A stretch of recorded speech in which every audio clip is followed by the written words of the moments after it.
So welcome everyone, Shalom Aleichem. Aleichem Shalom. And today we're going to talk about the mysterious women who donated mirrors.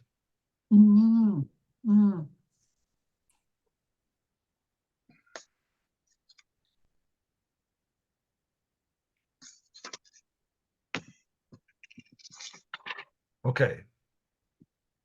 To the basin. And you see a picture here of the basin, the kiol. And the commandment to build the kiol was in Kitisa, in Exodus chapter 18.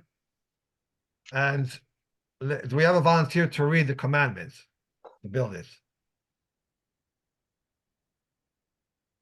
Come on, Natalie. Okay. You are to make a basin of bronze, its pedestal of bronze for washing, and you are to put it between the tent of appointment and the altar. You are to put water therein, and let Aaron and his sons wash their hands and feet in the water that's been drawn from it. They shall wash their hands and feet that they may not die. It shall be a law for all time for them, for him and his offspring throughout the ages. So that's the entirety of the commandment. So my question is, if we compare it to, let's say, the other vessels of the Mishkan, and I gave you here an example of the altar of sacrifices that was also in the courtyard. We just mentioned that the basin is going to be situated near the altar. So now look at this, read this quietly. This long, detailed commandment of building the Mizbech HaOlah, the altar of sacrifices. And when you compare it to the one that Natalie just read, oh, and here's a picture of it. Here's a picture of it. What strikes you? Oh, I gave you the answer. Yeah. Okay, so right, Exactly. look at all the measurements here. 5 cubits, 5 cubits long, 5 cubits wide, and you should make the poles and the pans and the utensils, and whereas the kiol in the basin, other than that it's made out of bronze, there are no details. So what shape does it have? What are the measurements? Nothing. It talks a lot about the function of how they're going to use it. So that actually gave rise to different ideas of what it looks like. So here's the Park Timnah in Israel, in the south of Israel, near Eilat. They reconstructed the entire tabernacle with all the vessels, with all its accoutrements. Let's watch a short video on how they envisioned the basin.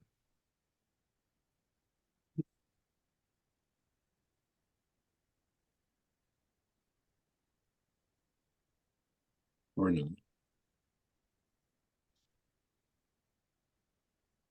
Book of Exodus, I always imagined that because of millions of Israelites going through the desert, that the tabernacle would have been very, very large. It would have been giant, so the priests would be able to perform their Levitical duties. This tent is actually built according to the exact size given by God himself to Moses, as it is written in the book of Exodus. The size in So you have an idea of where it's located compared to let me get that thing. this tent is actually built according to the exact size given by God himself to Moses, as it is written. Okay, maybe the tent, maybe the altar, but not the basin, because there were no measurements. So we don't know the size. We don't know if it's really this height and the diameter and the circumference. Okay, so this is how they envisioned this basin where the priests would wash their hands. Okay. So that's one important thing to remember. Shammai, I have a question. Yeah. Most of the metal things are copper. This is bronze. Why is this different? Is it inherent in that it requires the extra strength It's- because of what it oh. does? It's nechoshet in Hebrew. It's we'll see the commandments. It's copper bronze. It's an alloy. Yes, bronze is an alloy of copper and tin. Right. Right. But- So But the other things are all only copper, right? no, they're also used the same word in Hebrew, nechoshet. Yeah, we'll see. Okay. I went once to the Mennonite reproduction in Pennsylvania. They have their own idea. You see, it's much smaller, and again, there's no measurements or specifications, so there's really no way to know. In Solomon's temple, it's a different story. Solomon, we'll get to that later, so I want to skip that. But now, when Bezalel actually built the basin, I want you to see now and think about what new details emerge. So here is the verse. Let's read the Hebrew first. ויעש את הכיור נחושת, ואת קנו נחושת, במראות הצובאות, אשר צבאו פתח אוהל מועד.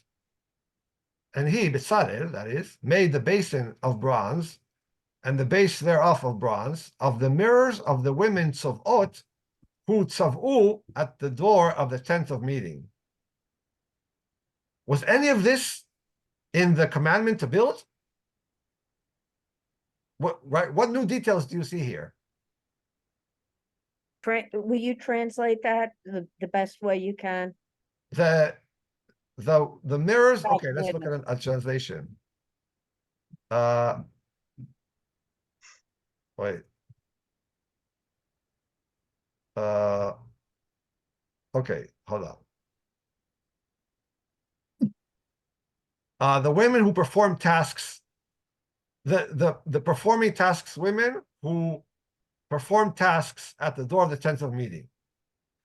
So these are very difficult words. And first of all, you agree that none of this appeared in the commandment. You would think if this is an important detail, it would be in the commandment to build the basin.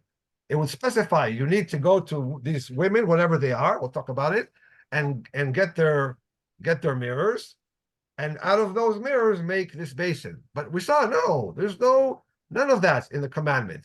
There's a totally new detail that emerges only when it's actually built.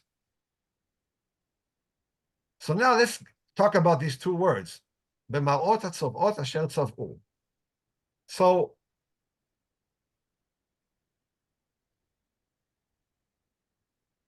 what is mar'ot? It's a mirror or mirrors. So you know because you know modern Hebrew.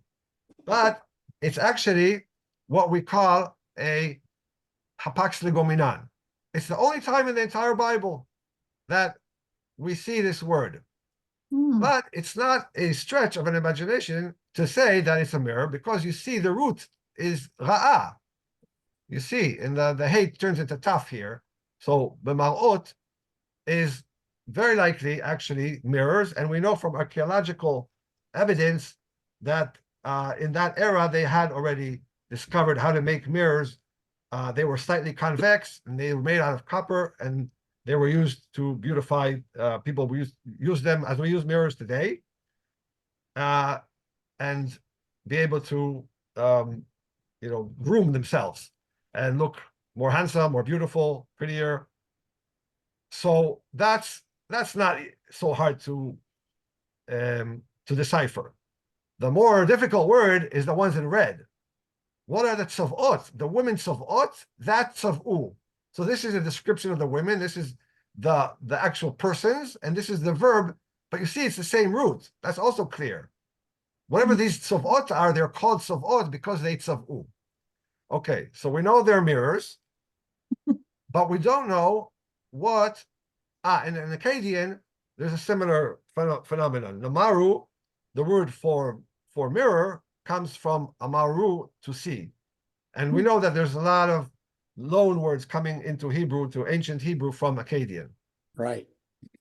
So what does this root mean? Sava, tzadik bet aleph. I know what Aaron's going to say. It means to paint or to. No, with Aleph. No, not that. With an aleph. With an Aleph. It's a- Army. What's a The army. tzava? Yeah, army. Oh, Whoever ar- that, Army, right? yeah, okay, yeah. So wait a minute. Are these military women? Did they perform some military service? That would be very advanced for the ancient Near Eastern societies. Maybe it's these people, but without the Uzis.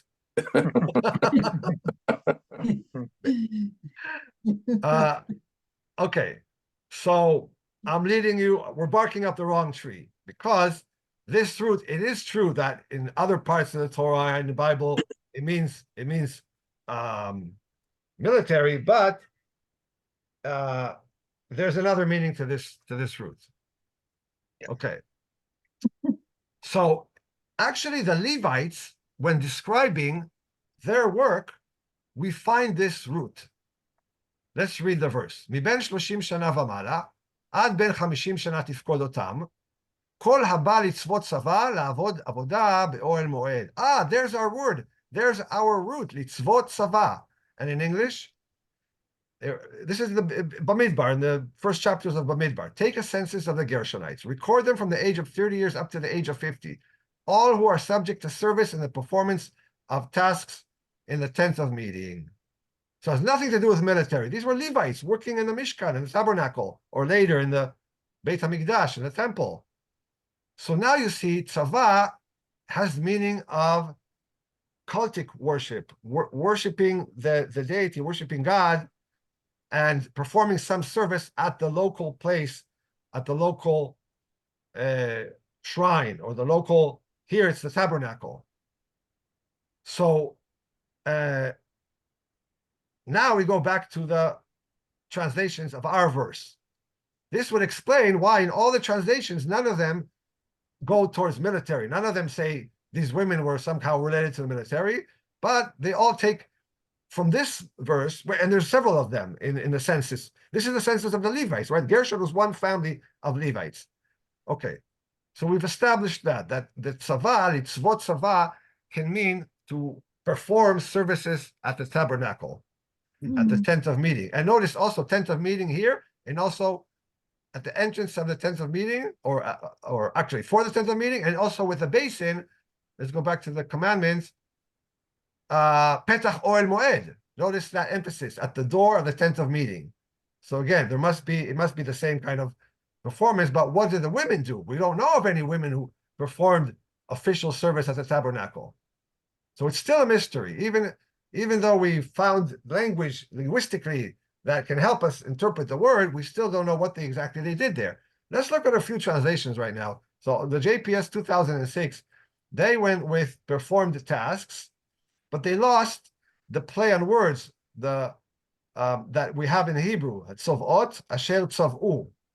They kind of meshed it all together. They did a salad here, or a mishmash, not showing exactly how the Hebrew is trying to emphasize that whatever this tzav'u means, whatever it's so important that we're defining them as the tzav'ot women. So other translations try to do that, actually. So Everett Fox, in his translation in the Shaken Bible, look what he did. From the mirrors of the women's working force that was doing the work. So he kept that tzav'ot tzav'u, working force, and they were doing the work. Okay, but what work were they doing? That's a big question. Yeah. Right? And then the Koran Bible went with very bland assembling, or maybe not so bland. Maybe they just came to assemble and give their mirrors. But then why would they use tzavot? There's other words for assemble.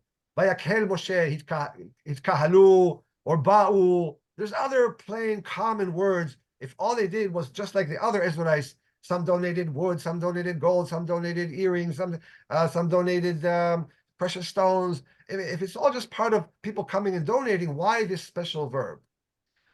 So Jan, back to the idea of what work they were doing.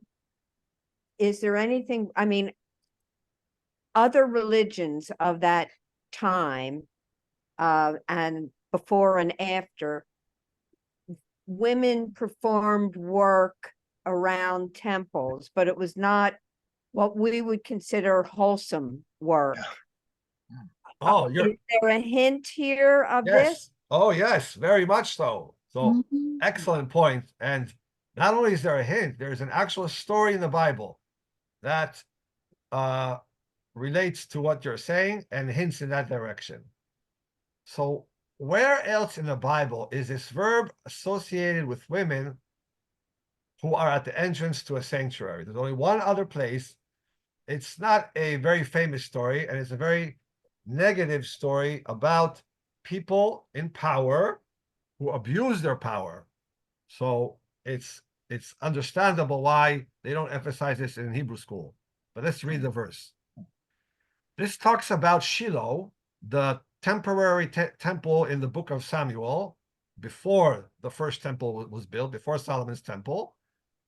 And what happened there? Eli was high priest, but his sons abused their power. This is what the 1 Samuel chapter 2, verse 22 tells us. Now, Eli was very old. When he heard all that his sons were doing to all of Israel, and how they lay with the ministering women who performed tasks at the entrance of the tent of meeting. And they use that exact word, הצובאות, you can see in the Hebrew. So his sons, this is very critical of his sons. The author is criticizing how Eli, the high priest, his sons, abused their power, and we'll see in a second. Actually, some commentaries say they forced themselves either through bribes or actually maybe what we would call today raped them. These נשים צובאות, these people, these women, and it's the same verb who in this translation performed tasks. So now we already have a connection to impropriety, sexual impropriety, that was done with these נשים צובאות. But it's still not clear what were they doing there, the נשים צובאות. What were these ministering women or workforce women, however you translate it, what were they doing there? So some scholars say they were actually a workforce, weaving fabric, tanning hides, cleaning services. And Eli's sons, these are the people at the lower rungs of society. They have no power. They can easily be abused. They had no union. They had no judges who would fight for their rights. So Eli's two sons abused them sexually. And even today, we know that migrants are often more abused sexually more than others, than citizens, people that are undocumented, people who are doing menial jobs. But the problem, if this is what they were doing there, they're simply part of the workforce. How about the Levites? We saw that the Levites, we use that same verb. They were not doing menial services. They were in official capacity. They were, doing priestly service or Levite service, which is official religious service. So that's why this is a weak explanation, I think. Josephus, in his book, Antiquities, he understands it that they were just worshipers. They came to worship. Let's read what he says. Any volunteer to read Josephus? Okay, so I'll read. The sons of Eli also were guilty of impurity with the women that came to worship God at the tabernacle, obliging some to submit to their lust by force and enticing others by bribes. So it's just as bad, but even I don't know if it's worse or not. They came with no idea that this was going to, in other words, they weren't even working there. They just came to worship and find themselves objects of sexual abuse, find themselves being by Eli's sons. So here, this understanding, Tzovot, is more like the Koran Bible, I think, right? They assembled for the purpose of worshiping. But that won't fit in our basin story in Exodus. Why? Because they're not worshiping yet. It hasn't even been built. The Mishkan has not even been built. They're just now building the vessels and slowly erecting the structure. So you can't say that these women came to worship. There's nothing to worship yet. I mean, there's no structure in which they can worship. So this would fit into the Samuel story or the sons of Eli story, but this meaning doesn't fit so well with the Exodus story. In other words, the basin, the basin made out of the mirrors of the Nashim Tzovot. So Professor Rachel Edelman, in her article about this, says we have evidence in archaeology and other research that's been done that in those societies there were female cultic functionaries, and actually they did have an official religious function. But why we don't hear about it? Okay, so that's a mystery. Why we don't hear about it later? Why there's no explanation of what exactly they were doing there? We'll get to that in a second. So what could it be? It could be that it was taken away from them. Maybe there was also some sexual impropriety involving the Levites, or even maybe Aaron and his sons, with these women who had a cultic function there, and therefore they blamed the women, as was common then, and they took away their service, their function, and now it's only the Levites and it's only males, right? Oh, I forgot to mention the Levites. That verse that we saw, it's only males. It's only males get to do that.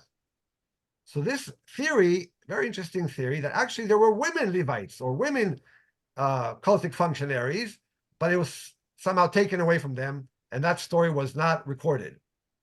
The other option is B.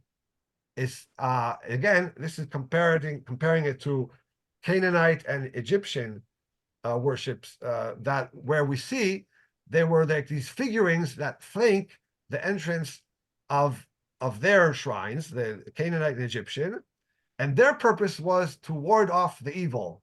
So this is like a mystical guards. They're kind of female guards who have this mystical power, and that's what they're doing there.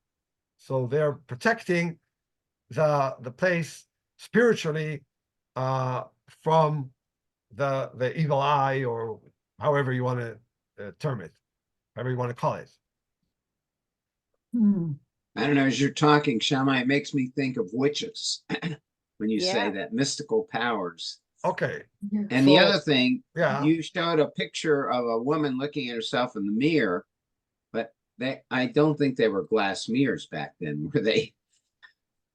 And No, you know what, Jack, I think whatever the mirrors were, however they were made, they most likely were luxury items. I doubt very highly that every Israelite woman would have had a mirror. They had to, first of all, the copper that surrounded them, or bronze, or whatever it was, and then the mirror itself. That couldn't be an everyday item.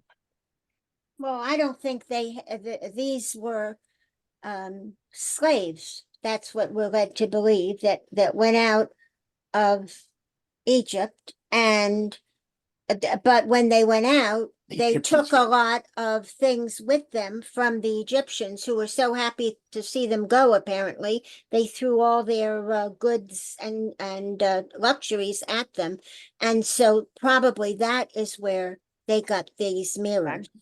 That's very plausible. So they took it from the Egyptians, and if this was, and if they had these mirrors, then this theory is that there was, since we saw in the book of Samuel that the book of Samuel doesn't mention mirrors, but with mirror, we know it's an item of vanity. It's used to entice lust, to entice people. So there's a connection there. And so the book of Samuel, we know it was an abuse of their power. The son and the author is criticizing it, criticizing Eli's sons for their behavior. And maybe there was something similar that happened here. And I don't want to blame anybody, because it was taken out, this story. But this is a remnant. In other words, the mirrors of these Tzovot women is a remnant of a lost story, and it was taken out because it had such negative connotations. And maybe the mirrors were even confiscated and turned into ritual objects. Now, where do we have this idea? This is not out of thin air. When Korach did his rebellion, remember, Moses told him, come with your trays of incense, and we'll see who God chose. And then the 250 people that came with their incense trays, fire burst out from the trays and they were consumed by the fire. And right after that, God says, take these incense trays that helped cause this tragedy and turn them into a ritual object, and you will use it in the Mishkan. You will now use it to bring the proper procedure of the incense that was brought every day. So they took something that caused tragedy, that was used in an incorrect and improper way, and they turned it into a ritual object. So maybe Professor Edelman says something similar happened here, but the story of what exactly went wrong, what problematic sexual encounters happened, that was taken out. So, and it could have been that since our chapter of Exodus 38 is about building the tabernacle, there is no tabernacle yet. There is no official service yet. That comes later in book of Vayikra and Bamidbar. So this suggests that maybe this story was interjected, or the term is retrojected back in here following the story of Shiloh. So we know that in Shiloh, there were these women Tzovot. We know they were abused. And we know the author criticizes it. And then maybe this term Tzovot was now retrojected back into our story here in order to show the positive side. How is it positive? Well, we're making a basin out of it, and this basin will be used to purify the hands and feet of the priests before they start worshiping, because you cannot worship. We saw the warning. If you start worshiping in the Mishkan without washing your hands and feet, it's death penalty. So it's elevating whatever happened with these, with women and the priests or the Levites, something very negative, very problematic. Now they were elevating it by saying, let's take these mirrors and turn them into the bronze basin. So next week, we're going to look at this very long midrash that takes it in a whole different direction. That is, the midrash has a poetic license. It likes to draw upon similarities of roots and verbs, and it has all kinds of colloquies between Moses and God, between the people in Egypt. So that we'll see next week. But I promised you that in the temple, in Solomon's temple, we do have measurements. We do have measurements. Let's see what measurements we have it. And because I'll tell you why, it's related today. Today is Pi Day. Yeah. And this is where we find pi in the Bible. Where is this? Here. In Kings 1, chapter 7, it's the same. It's not called Kiol, by the way. Look at the Hebrew. It's called Hayam. So context is king. You always have to look at context. If you just looked at this word Yam, what does Yam mean? Sea. Sea. So you would think, oh, he made the sea. What? Solomon made the sea? He made the ocean? What's going on here? Right? So you'd be barking up the wrong tree again, because this is really the basin of the temple, of Solomon's temple. So let's read together. Then he made a tank of cast metal, 10 cubits across from brim to brim, completely round. It was 5 cubits high and it measured 30 cubits in circumference. Now look at that. Look at the diameter versus the circumference. So brim to brim, that's diameter, right? So that's 10. And the circumference was what? 30. 30. Ah, so what's the relations between the diameter and the circumference? 3 to 1. 3 to 1. This is an approximation of pi, because we know that actual pi is, right, the actual pi. 1416. 3. Yeah. I know it because I know I'm mnemonic. Yeah. How I wish 1416. I could calculate pi nicely today, end. What? Okay, so that's the first 10 digits. How I wish I could calculate pi nicely today, end. And the number of letters in each word is the digit. But and Professor Fox's translation wants you to make sure you understand this is the basin, and he wants to also use the word yam, so he called it the sea basin. And just one last, like 1 minute video. Now, see, there's already measurements here in the Temple of Shlomo. And what it looks like is pretty amazing. So there is an institute in Israel that tries to reconstruct these things.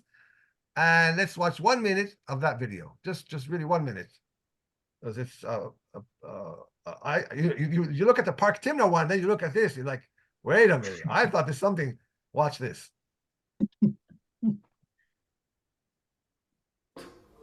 שתחילת העבודה מתחילה ב-12 כהנים. הצורת הפעולה שהכהן, כשהם מגיעים בשחר בין הערביים, נטילת הידיים, אז קודם כל הם מגיעים ובעצם מסובבים. דבר ראשון צריך שזה יהיה בכוח גברא, כלומר,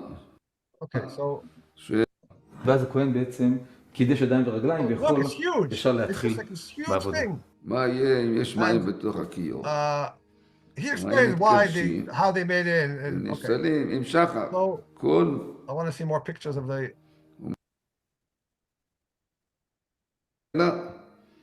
בבוקר זה נפסל. זה סוג גם מוכני. כלומר, הרכיבו על הכיור דוד מים So נוסף. these are all Talmudic explanations. They added all these different rules where the water has to come from your own action. It can't be there already. And so there's two in each one of these faucets. It's all very complex mechanism. And he goes into the whole explanation of it. But look, it's a huge structure.